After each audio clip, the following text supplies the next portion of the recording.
This is Trend Following Radio, where great thinking comes alive. Nobel Prize winners, legendary traders, best-selling authors, and the pros that know what drive us irrational human beings. I am your host, Michael Covel. Not filtered, raw, honest. That's my passion.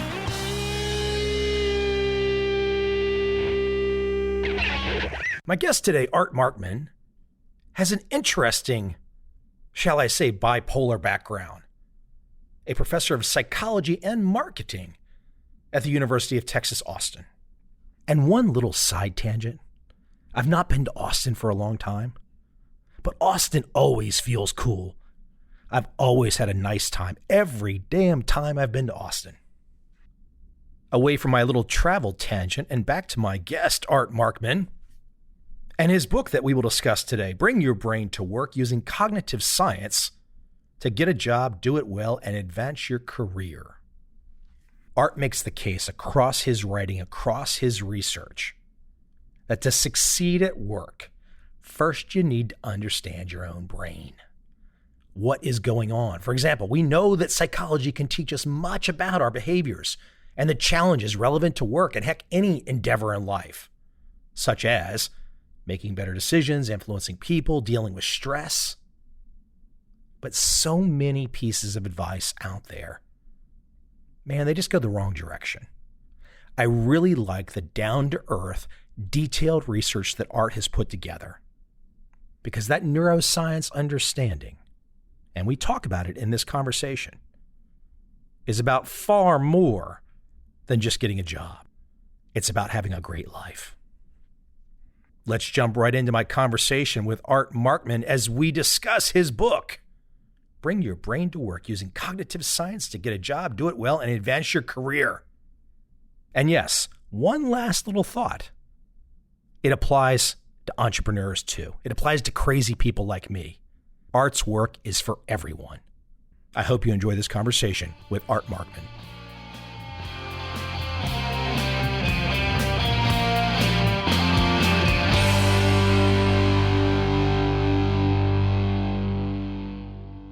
Art, where I want to jump in with is something that I saw recently. I think it's a great place to start, really kind of get the juices flowing, the blood flowing this early morning, East Coast and you Central Time. So Mark Cuban, the owner of the Dallas Mavericks, I know you know the name, has said recently, and I think it got some attention, maybe it wasn't that recent, but it's something that I've seen in your work as well. Don't follow your passion. Wow, this seems like a great place to start with the directions we're going to go today, because, you know, how many people are told that's what you're supposed to do when you're 13, 14, 15, 16, or whatever it is? Follow your passion, follow your passion. Why don't you take it from the top and reorganize everyone's mind as to why that's probably not the best path? So let's start with the fact that what are you going to be passionate about? Well, in many ways, you're going to be passionate about things that you are already aware of. I often say it's a shame that we hold people accountable for things that they might want to do for a living when they're 18. Because if we back that out a little bit, I mean, imagine we told everybody that they had to be whatever they wanted to be when they were 5. There'd be a world filled with primarily firefighters, princes and princesses, and unicorn trainers. As we move forward, we think we're getting more sophisticated by the time we're 18. We think, oh yeah, well, I know what I want to do. But even at 18, you've been exposed to such a narrow range of what the world is like. So the first piece of this is you can end up painting yourself into a corner that is limited primarily by your imagination, because the world is way more interesting than whatever it is that you can imagine yourself doing. So that's piece one. Piece two is that we have this sense that somehow the world is kind of like what we see in a romantic comedy, where the couple catches eyes across the room and there's that spark, and then you wait the rest of the movie for them to actually get together, because it's that passion that's going to drive that relationship. And with work, we think, well, the same thing must be true I must engage with some profession. And when I love it, then that's going to drive everything that happens after that. When in fact, a lot of the love that we have for the work that we do is something that we develop in the course of doing that work. Much of that passion comes from learning to love the work that you're doing. And it comes from the contribution that you make in the work that you're doing, where you begin to feel that influence that the work that you're having is having on other people. If you just blindly follow, oh, this work feels good to me right now, starting at the age of 18, you often end up doing things that are really unsatisfying later. I can think of an example myself. Even in my late 20s, there was no way I ever pondered that I would be authoring a book, but I was by my early 30s. So this whole process can change radically quick. Oh, yeah. It's so funny. I often say, I mean, I've written a few books as well, and you may have had a similar experience. I often feel if my seventh grade English teacher knew that I was writing for a living, she'd be in hysterics. Oh, for sure. I tell people I never got above a C in English in college. Yeah. Nothing. Terrible. And yet you grow into it, and suddenly you find yourself looking for opportunities to write. Well, and what is the secret ingredient there? Instead of, as you kind of have already laying out, instead of following the passion, I was practicing day to day. And then the next thing you know, after a couple of years, that practice leads to something. That's the point. It's the accumulation of work that you do over time is what ultimately drives the overall contribution you're able to make. You have to think of your career as a marathon. It's not a sprint. Let me take you back in time a little bit here. I want to kind of go big picture before we dive into our subject area today and talk about you.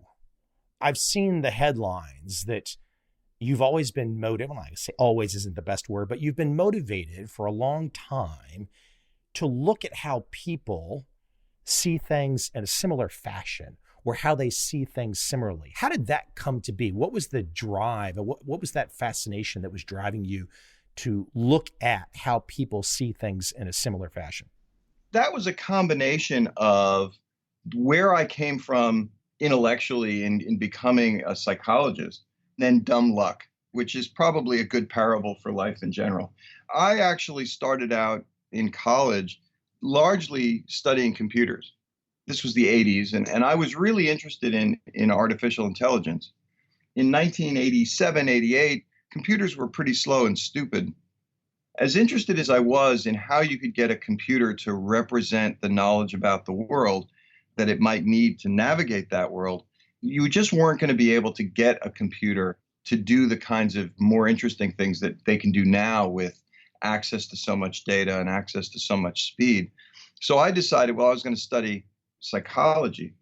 One of the things that I was really interested in, even back in thinking about how computers might do intelligent things, is that in order for a computer to make use of some knowledge that it has to recognize that there's some similarity between the situation you're in right now and some other knowledge that you've got. Because that's in some sense how you navigate the world. I was always interested in that. And then, as luck would have it, I ended up studying as a graduate student at the University of Illinois, where I ended up studying with two amazing cognitive psychologists, Dedry Gentner, who was my primary thesis advisor, and Doug Medine, who is just one of these amazing figures in the field of cognitive psychology. Both of them had this abiding interest in the same topic. So there was just this community of people who were really struggling to understand how is it that people are able to recognize the overlap between some new situation and things that they've encountered before, particularly when that similarity is a little bit more abstract, when there's an analogy between the current situation and something you've experienced before, which ends up being the root of so much innovation and so much invention. Can I give you an example of overlap that you just struck me as you used that word? I've been trying to formulate in my own mind, what is the overlap after doing this podcast for 7 years, 750 episodes, so many academics, so many very smart people, best-selling authors. And I really start to feel like there is this huge overlap, but I'm not sure what it is exactly yet. It feels like everyone's got their nugget, their path, their direction, their calling cards, so to speak. But it feels like to me, the process is so similar, how everyone seems to go about getting to their calling card. The first book that I did that was kind of outward facing, I did write a book that was meant for 30 people on planet Earth called Knowledge Representation that at least 28 of those people may have read. But I did an outward facing book called Smart Thinking. One of the things that I was trying to capture was this idea that one of the commonalities behind all of the people who really engage in doing something that we would think of as being smart is that ability to maximize the quality of that knowledge that they have, particularly that knowledge that helps them to explain how the world works, then to be able to use that knowledge by finding those parallels, by finding those similarities. And I think that when you talk to lots of people who are very good at what they do, that effort that they put in over the years to expand that range of knowledge, perhaps most importantly, to learn a bunch of things that they didn't know they were going to need to know until after they used that information later. It's those people who are willing to go above and beyond what's on the syllabus. Those are the people who I think just have tremendous success. And those types of people, to get to that success, more likely than not have, at least in a bell curve sense, have a common like process. Yes. And they engage that thing that we call curiosity that drives them not to stop, not to be satisfied with what they know right now, but to continually be seeking out that next set of challenges. That process is critical. And I think we can spark it in people, but I certainly think that there's a fair number of people who just have that as part of who they are. That's a really interesting point. Sparking curiosity versus it being innate. I feel like I've always been innate, even if I was very inexperienced and undereducated at various points in time in my life. I was always a skeptic. I was always, what's going on here? This doesn't make sense. Explain it to me. Whereas I can observe so many people, they just seem very comfortable with following the marching rules and the orders and everything like that, which really leads into something that you talk about in the book. And I'm looking at a chart right here now, the 10 universal values, because I started thinking to myself, okay, why do I have this certain perspective? What are the values that I have? And I'm definitely not a conformity guy. I'm definitely not a tradition guy. I'm definitely not a security guy. That doesn't make the people that might go down the path in terms of values, conformity, tradition, security, they're not bad. It's different strokes, different folks. And one of the things that I think is really important for people to understand is when you think about the normal range of human variation in any set of characteristics and the values that people adopt, there's human variation, there's some cross-cultural variation, but then even within a culture, there's a lot of different values that people will hold. And my feeling is when you see that level of variation within a society, generally speaking, each of those different values, each of those different kinds of personality traits that you see have value in particular circumstances. If everyone wants to be adventurous, then you have a society that's probably a little too risk-taking. You need a certain number of people who want to conform. You need to have a certain number of people who want to buckle down and get work done in the way that it's always been done. And then you want a certain number of people who are looking outward, looking to the future, looking to do things differently. And if we didn't have that kind of variation in society, we wouldn't succeed. Let me go big picture for a second before we start to dive in more into your world. The phrase, the two words, cognitive science. I think most people would hear it and they start to immediately think about what those words mean and connect definitions. But from your perspective, we're looking at the study of minds and brains. I think if we outline that, though, we say, okay, that's what it is, the study of minds and brains. I think for most people, the next thought might be, okay, I know what the brain is, so to speak, but what's the definition of minds? The way I like to think about it is we have different levels of explanation for everything in the world. And when it comes to thinking about thinking, then we have one level of explanation we could think of as the psychology level of explanation. And the kinds of terms we would use in that would be things like attention, I'm paying attention to this, or memory, or habits or motivation. These are psychological terms. Underneath that level of explanation is certainly a level at which we could understand certain brain mechanisms. So we could look at, here are brain circuits that are involved in this aspect of attention, or in this aspect of memory, or in this aspect of motivation. But when we're talking about that psychology level of explanation, we're really talking about the mind. The mind is the thing you describe with those kinds of terms.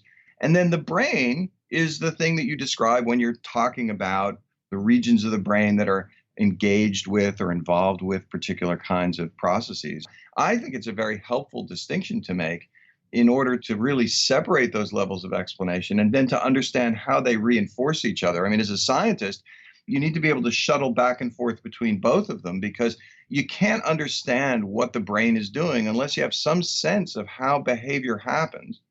And you can't really completely understand what's going on in people's minds if you don't have any understanding of what the brain is doing. Okay, so as we have this kind of philosophical start, I'm thinking to myself, what I want to know from you based on what you know, and you are in the middle of an intersection of these various disciplines and understandings that most people don't have a chance to get into the middle, but the detail that you do. What are the things that you want to understand about the mind and brain that you don't currently understand? What are those things you want to understand? Will we get there? What are the places, what are the missing spots that you want to see and comprehend? Because there's been some tremendous insights and revelations over the last 10 or 15 years. So where are we in terms of what's missing? One of the things that I've become very interested in, and I'm sort of in the late middle career stage. I got about 20 years of work left in me. From that perspective, what I find really interesting is, how do we begin to integrate a lot of the information that we know about mind and brain in order to really understand how what most of us would think of as thinking really occurs. The reason why I'm fascinated by this is because when you do science, you generally speaking have to narrow your questions down further and further, because the state of the art in any particular area of the field is addressing a very specific question that is a controversy in the science. It might be a very particular aspect of attention or memory or motivation or any of these other topics. But there's very little reward in the field for really being integrative, for taking a step back and saying, so how do all these pieces fit together to create the complex kinds of behaviors that we see in the real world on a daily basis? That is, I think, the really mysterious part. We have a much better understanding of a lot of the components of the way that the mind works. And we still have a lot of gaps in our understanding about how all of those pieces fit together. And I feel like that's the place where there's a lot of really important work that needs to be done, and a lot of really important thinking that needs to be done. Will we get there eventually? But, I hope it's not too quick. I'd like to have all these people who are engaged in the field still have jobs. A real kind of odd side tangent. I had an author on this podcast. I don't recall the name of the book, but he was thinking ahead to when there would be that, quote, singularity. And he was thinking, well, it probably won't be us as humans that develop a thinking machine, so to speak. It will be us as humans that figure a way to port our minds to a hard drive and then live in that kind of virtual reality. I guess that would ultimately be the highest prize, that if we could figure out how to take everything that's going on in our mind, inside our brain, and then port it to a drive, that would be we would probably have it figured out by then if we can do that. I think if we could do that and didn't do it by accident, we probably would have had a pretty good theory of how everything fit together. Now, that's an interesting point. If we didn't do it by accident, what did I just stroke in your mind? Well, every once in a while, there's an invention we stumble upon. If you think about some of these techniques that are out there right now, like deep learning, which is a variant of some fairly old techniques that came out of what was called connectionist modeling, there's a lot of discovery that those kinds of systems make about structure in sets of data that the model itself stumbles on, and that often the person who created that model doesn't really understand. because the mathematics are so complicated. What we've done is to create tools that can find relationships in data that even after they find those relationships, and those relationships may help you to predict some outcome in the future, we're not 100% sure how that prediction is happening. Hey, big question out of the gate. Career, job. To me personally, I think of the word job, my hair goes up on my arm. I don't feel good, so to speak. But if I think of career makes me sit back for a second and want to kind of ponder the possibilities and think about where my life is going. What do you outline from your perspective, how you see it? The word job, I think, certainly causes certain kinds of people to bristle. And I think a lot of that has to do with this sense that if you have a job, it is somehow constraining in some way, that your job has a description, it has boundaries. And if you don't like descriptions and boundaries, then you can understandably feel why that wouldn't be something that you'd feel good about. But at any given moment, there's something you're doing. And it might be several things you're doing, but that is your job at the moment. It might be a job where you're working for someone, or it might be a job where you're working for yourself. But your career is the contribution that you're making integrated across all of these different experiences that you've had.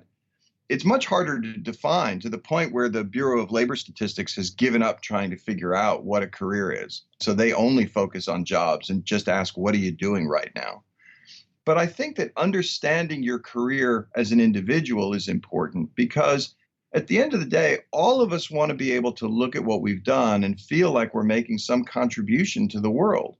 If the set of tasks that we do daily that constitute whatever job we have, if those don't add up to something bigger, then it's disappointing.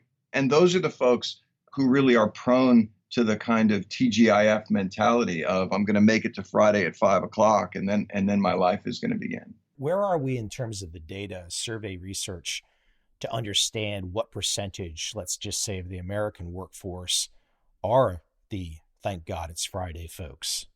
Different people have characterized that in different ways, but often about 20 to 30% of the workforce at any given moment is not enthralled with the stuff that they're doing. And then there's about an equal 20 to 30% who are really passionate about what they're doing. And then there's a chewy middle of people who are engaged. They're engaged employees, but they're not necessarily feeling passionate about the overall direction of what they're doing, which is why we have so many people who are looking for additional education, looking for other ways of characterizing what they're doing, because they haven't quite found something that they feel adds up to the kind of contribution they're hoping to make in their lives. Let me take it back to something that I mentioned earlier, the value definitions. You have these definitions in your work. I believe they're coming from Shalom Schwartz, I believe. But we're looking at power, achievement, hedonism, stimulation, self-direction, universalism, benevolence, conformity, tradition, security. How do these start to form in us? And it's very early. I'm assuming it's starting family and culture. So speak to how these values start to form in us. And you can speak about the mind side, what's happening there, and then how that kind of registers in the brain in perhaps a permanent way. As with almost everything, there's two components. So I think each of us comes with a genetic roll of the dice that ends up influencing the underlying motivations we have. So the human motivational system has these mechanisms that are really deep in the brain and in areas that are called the basal ganglia that are focused on how do we engage goals in the world. And we can learn to engage goals in the world, which is part of where our values are going to come from. But we also have what you could think of as factory settings on that motivational system. And that's what drives what we often think of as people's personality traits. There's going to be a natural tendency for people to gravitate towards particular values as a result of that genetic roll of the dice. So some people are going to be somewhat more adventurous. There are people who are a little bit more sensation seeking, a little bit more open to experience. Those folks might be a little bit more on the adventurous side of things. There are going to be some people who are by the genetic roll of the dice, a little bit more closed to experience, and they may actually favor a little bit more tradition and security. So these are basic elements that are going to influence the values that you gravitate towards as a result of just who you are as an organism. And then on top of that, you as that organism are raised in a family, in a culture. And the remarkable thing about human beings is that we come pre-programmed with very little knowledge compared to every other, lots of other species. Most of what they're capable of doing is really hardwired in. And with humans, it's not, which is what enables us to exist in so many different information landscapes. But what that means is what we have are mechanisms that enable us to learn effectively from other people. One of the things we learn is, what is it that my culture values? So we also adopt a certain number of those values from the people around us. Then we begin to be enculturated like that early on as kids and then as teens. And then particularly in this culture, we create this extended adolescence in which we often send people to college and even now give them their early 20s to continue to explore that value system and to try to really figure out what they want and how that differs from what it is that they were told over the course of the years when they were in school. So it's a very complex process and a daunting one, because those values end up having such an influence on the way that you evaluate what it is that you're doing, whether it's evaluating your relationships or evaluating your work or evaluating the kinds of activities you engage in. So those values play a huge role in shaping your life. You opened up so many cans of worms in what you just said, because I started to think, okay, you've got a young person, maybe that person's 6, 7 years old. They're being affected by culture, by family. Of course, there's going to be variance. You're going to have different kids with different genetic makeups. And then they enter the school system. And the school system is one way. It is memorize the damn book and regurgitate it back to me. I can look at your CV and I know, okay, this is not Art's way, but I know that's what happens. And what's really interesting about me saying that is, like, how many kids get lost in the shuffle if they literally don't have the values for pure memorization? They don't appreciate or see the benefit to pure memorization. And then they go through this whole K through 12. And then, as you say, they get to college and it's extended adolescence, but it's just more memorization. Boy, it's so tough. I'll tell you, I talk about the fact that school is weird. You spend your entire school career answering questions that somebody else already knows the answer to. Could you imagine walking down the street, somebody says to you, "What time is it?" You say, "Oh, it's 7:30. And they say, "Exactly right." You wouldn't do that. You ask questions because you want to learn something new, because you want to get new information. And then on top of that, as a culture, we clearly seem to prize creativity and innovation. I live in Austin, Texas. It is almost obligatory for every company in Austin to have the word innovation in their mission statement. And yet, despite the importance of creativity and innovation, our school system defines success by saying, has every kid gotten the same answer on the state test? We are creating this kind of conflict in which the people who are likely to be most successful in the world have to navigate this school system that in many ways is creating habits and valuing things that are not the things that are going to be valued in the workplace once they get out. If this is the foundation, no surprise that when people get to career choices, there's confusion. And to add one point to what you said, okay, it's the test being given by someone who already knows the answers to.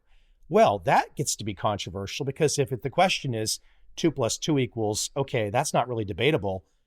But there's a lot of questions that can be asked on the college campus where the teacher could be very dogmatic that this is the answer, and the student could be very dogmatic back and say, hold on, there's another option there. And then that becomes a whole other issue. What we really want to do is to encourage that process and not the answer.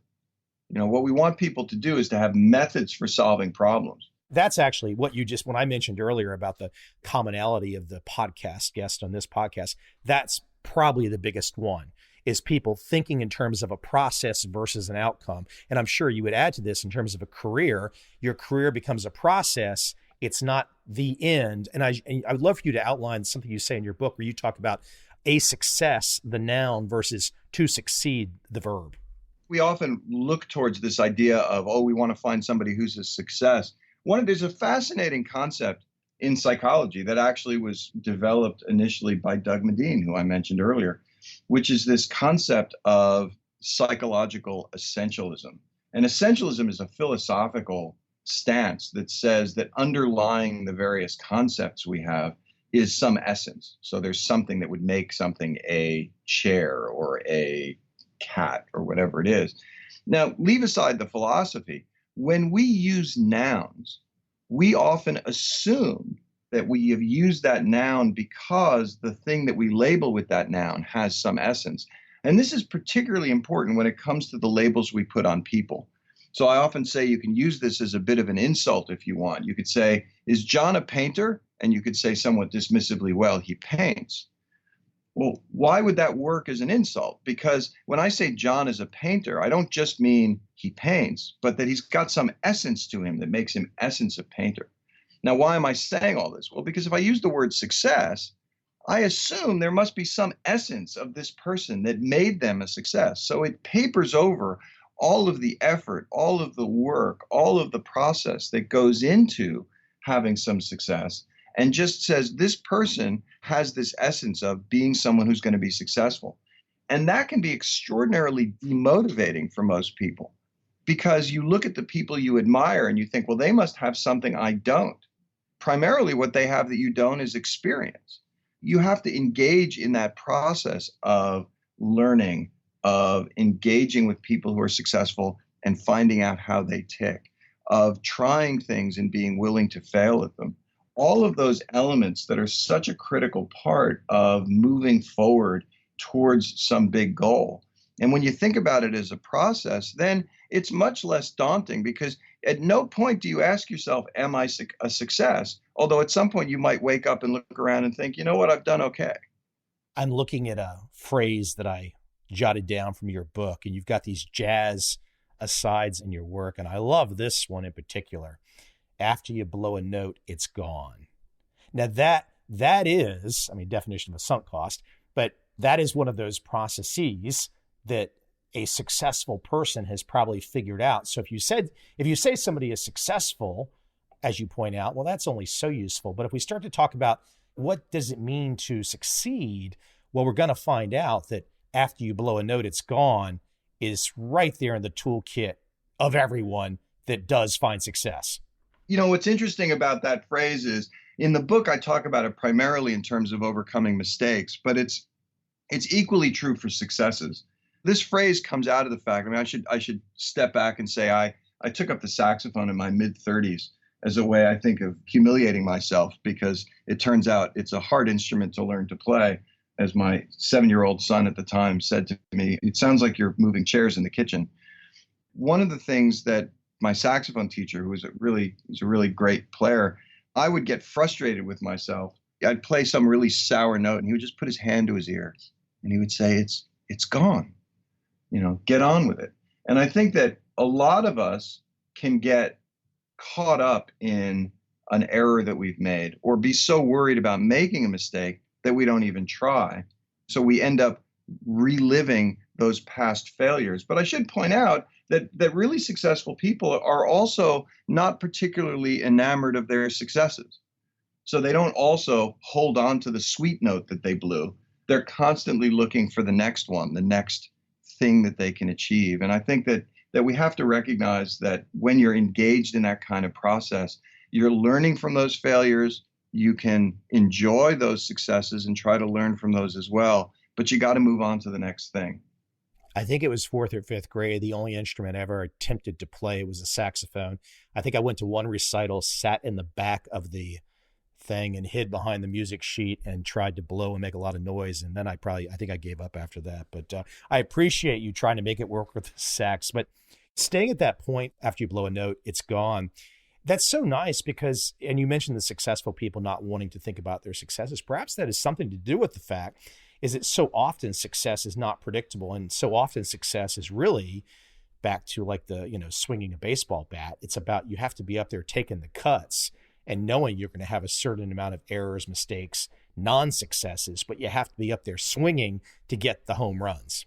You can't focus too much on the outcomes. You have to do the right thing and then let the success happen when all of the conditions are right for it to happen. And I think we often get frustrated, and I see this a lot with people in the workplace, where they're thinking, well, I've done all the right things and I didn't immediately get everything that I wanted. And that's going to happen. There's a tremendous amount that is out of our control. And a lot of times we don't recognize that. And I think we have to understand that those people who have succeeded have certainly engaged in a process and they've worked hard, but they've also had a certain amount of dumb luck. And people who have failed, some of them haven't tried, but some of them have just been unlucky. We have to allow people that opportunity to swing for the fences and fail and get back up and try again, because what we want to encourage is that process and not just to hold up every example of a success. I actually tell people in companies that every company each year should celebrate the year's most spectacular failure, where the definition of a spectacular failure is a group or an individual where everything got done right and then it still didn't work. So you learn from it. That's not a tongue-in-cheek celebration. It's a true celebration because it says our value is we're going to try. And that's more important than just holding up the successes. You had to have known when you were doing this book, your book that I'm holding in my hands right now, Bring Your Brain to Work, you had to have known that even though the focus, the point of contention here is to talk about the career path and whatnot and how cognitive science works in that context, it's just Pandora's box for everything else, right? I mean, it opens up the conversation to all aspects of life. Oh, yeah. 10, 12 years ago, maybe a little bit longer now, it occurred to me that everyone I knew had a mind and almost nobody knew how that mind worked. Part of the reason that I began to add more work towards bringing the field of cognitive science to more people was this recognition that the more you understand about your mind and your brain, the more that you may choose to live your life in a different way because you can live within the bounds of what minds do well rather than fighting against it. The trick for me is to find those places where somebody's going to want to have this information. And then hopefully they realize, yeah, this information turns out to be valuable for understanding your job, but actually it's valuable for understanding everything else about myself too. Let me take you down a kind of granular path with an example. I mentioned this when we first started chatting. So I've been doing this podcast for a long time. And I've talked to other people that do podcasts, and I know most of them don't do what I do. What I do is I will go through these episodes, whether it's myself, and I've gotten better at it, or it's a guest. And I take out pause words, whether that's and, so, So my listeners never know that happens. Sometimes I'll get guests that are really good at this, and you can tell they've either practiced a lot or they've thought about it. I'll get some guests that are super high achievers, very well-known people, and my gosh, it's like 200 edits. Now, the reason I bring this up is that you bring it up in your work. Another one of your kind of the jazz side notes here, silence is a note. And what I'm bringing this up in the context, okay, yes, this is, and you can go down the path. This plays a role as we start to think about what are some of the processes of success that people might find in their life and or career. But I love this silence is a note. And why don't you take it down to the level of what is driving us? Like what is going on in the mind, transferring to the brain that so many of us have a conversation where we feel the need to go, or so, and we don't even know we're doing it. Part of what happens is linguistically, there's this concept of the filled pause, which is the or like. What we're doing is holding the floor. We feel like we need to do something to make sure that it's still our turn to speak. Why do we feel we need to do that? There's a couple of reasons for that. One of them, though, is that a lot of times we feel like information should come from us to others. and not the reverse. We don't always appreciate how much knowledge other people have that we need to have. We hold the floor in order to create this opportunity for us to say more, for us to transmit more of what we know to others. It turns out that we're blissfully unaware of what we sound like to other people. So even at the level of the aesthetics of speech, and this is why you end up editing all that out, is that by holding the floor like that, which might work perfectly fine in a conversation that isn't being recorded, it doesn't make you sound very good. You have to think about the way that you present yourself to others. In the workplace, you have one opportunity to make a first impression on other people. If that first impression involves a combination of this person always wants to talk, and on top of that, half of what they're saying is filled pauses, then they don't necessarily want to deal with you again. That willingness to slow things down a little bit, to be a little bit more mindful of what you're saying, and a little bit more willing to listen, actually creates much better relationships everywhere, but particularly in the workplace. When we slow down and when we are in communication with others, what is happening in the minds of the audience that we're dealing with? When we slow down versus what is at a very tight level? What is that communicating first into the mind, into the brain for those individuals that are listening? One of the advantages of taking things a little bit slower in these kinds of situations is that it gives you an opportunity to actually be clear about what it is you're trying to communicate. It's funny, we live in this world right now in which if somebody says something that's kind of confusing, we often look at them and think, wow, they must be really deep because I didn't understand what they said. And my feeling is that the smartest people I know are the ones who are able to take some concept that is complicated and important and interesting and make it clear. And it's hard to make it clear if you're just rushing forward with a bunch of words. You actually have to think about what is this big picture thing I'm trying to communicate and how can I break it down? Doing that requires some thought on your part, and you can't just get to it by blathering out a bunch of words. You have to actually bring it together and create an arc. My feeling is by slowing things down, you create an opportunity for yourself to actually transmit something important to the people who are listening to you in a way that ultimately makes everybody a little bit smarter. Years back, somebody posted some data. They had gone through assorted podcasts to rate the speed of the podcast. And apparently I was rated as something as slow as a snail. If someone was trying to drive home the point about how much nicer it was to have this rapid fire podcast, rapid fire.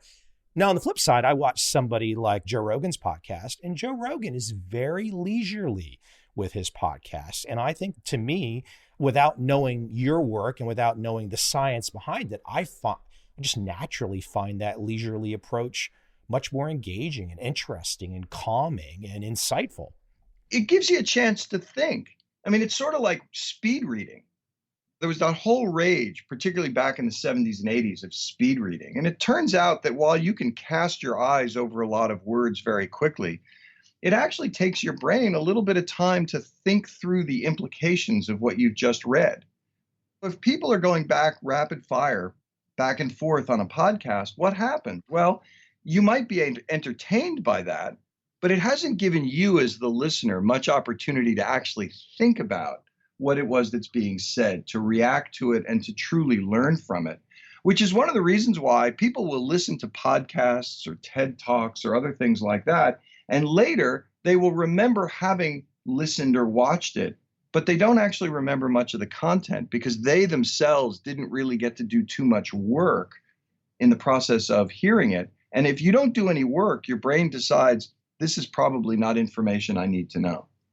Building on that point, let's see if I'm reading your mind correctly. I jotted this down from your work too. It was talking about communication and effective communication.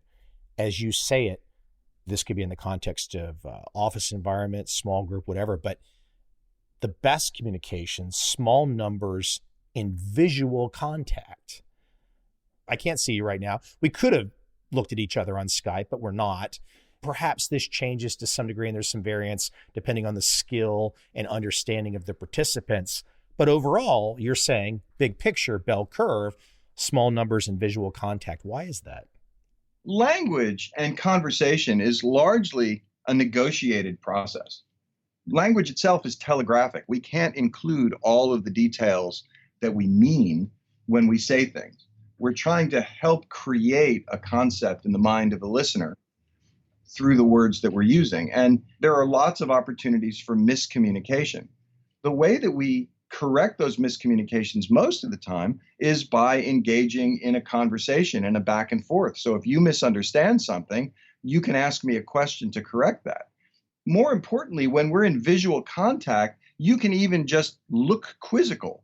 I could say something and you could roll your eyes or squint or something like that. And now I realize, oh, you're not following what I'm saying anymore. And I can immediately work to try to correct that. We negotiate these meanings, and that's very hard to do the further away you get from that ideal situation. And in some cases, of course, impossible. So if I write a document, if I write a book, and then someone else reads it later, if they misunderstand something that I said, they don't have the opportunity to ask me, what in the world did you mean by that? Because I'm not there. The further and further away we get, the harder it is to communicate. And this becomes a real problem in workplaces where so much communication happens mediated by text. You could be the nicest person in the world, but if you have to continually make requests of somebody else over email, you can really come across as a jerk because you're constantly asking stuff and they're not really hearing the tone of your voice. You can make an equal number of requests in person, but the way that you say it and the smile that you have and all of those other things can make those requests feel much more collegial than they will over email. I think my podcast training has led me down the path of what it must feel like to be blind, because after doing so many of these episodes with so many very bright people, you end up having to listen so intently for auditory cues to know whether that person you're speaking with who's giving a long answer wants to get out of the long answer, whether they need a break, whether they need the time and space. This is a real side tangent right here, but since you've got such an interesting background, it's worth bringing up. But it's been a real interesting path to go down to, because I probably try, when I do an interview, I probably try to take up 10 to 15, 20% max of the floor. And I want the guest to have the most of it. But you also have to be able to feel where that guest is and what they need to make it through and give their best. As you point out, it's a skill. A lot of us think, well, communication, we have language. I didn't really have to take a class to learn my native language. But to communicate effectively, particularly when you're communicating on a channel that isn't that ideal one, like a podcast, you're developing a skill. That willingness to really listen carefully to those very subtle cues, what we call the pragmatics of language, the changes in tone, the changes in, am I ending a sentence with a downward trajectory in the pitch or an upward trajectory? Those very subtle cues that signal, yeah, I'm done, or help me out of this, or I think I'm going on too long. Those cues are hard to pick up if you don't practice. And I think that's probably a great ending point for us, because it is so true, regardless of my life examples and my personal situations. Practice is it. So it doesn't make a difference what anyone is doing. The only reason that you are where you are today is you have spent an inordinate amount of time practicing that most people don't see. They don't know. They don't know how much time you've spent reading and going through and communicating with associates, etc. The young person doesn't see that. And especially when they're going down the career path, they don't see how much work that person that perhaps they look up to or that they're envious of, they don't see the work that was put in. They don't see the subtlety that it took to get there. On top of that, they don't always understand the complexity of what the next level of a profession looks like. Because I work in a university, I see lots of younger folks who then keep in touch and talk about entering the workplace. And early on, a lot of people are really dissatisfied. They're thinking to themselves, how come I haven't progressed faster? My boss doesn't seem to work that hard. My boss doesn't seem to have any clue what's going on. And of course, there are bad bosses out there for sure, but But a lot of times what happens early on is that we just don't appreciate the complexity of expert performance.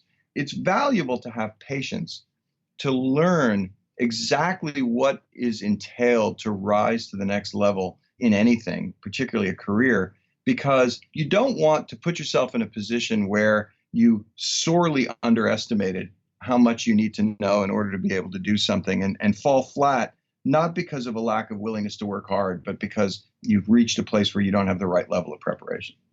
The book, Bring Your Brain to Work, Using Cognitive Science to Get a Job, Do It Well, and Advance Your Career. Art, thank you for taking some time today. Where can we direct people? Is there a website where they can come check you out and find out all the stuff that you are involved in when it comes to the mind and the brain and cognitive science? There are two recommendations. One, I'm all over social media, Twitter, Facebook, LinkedIn, and I blog a lot for Psychology Today, Fast Company, HBR. I have a radio show and podcast out of Austin. It's a 7.5-minute segment called Two Guys on Your Head. So you can find out a lot about that on social media. And in addition to that, I have a website, smartthinkingbook.com, that has some blog entries on it and information about books and other things. Those are two things people can do if they want to find out more. Art, thank you for taking the time today. Hopefully we can chat in the years ahead as you produce more books, because you know how this works. Once you do a couple or one or two or whatever, it doesn't stop. Absolutely. It's an addiction, isn't it? It is. It is. Hey, thanks for taking some time today. Well, thank you. I really appreciate it.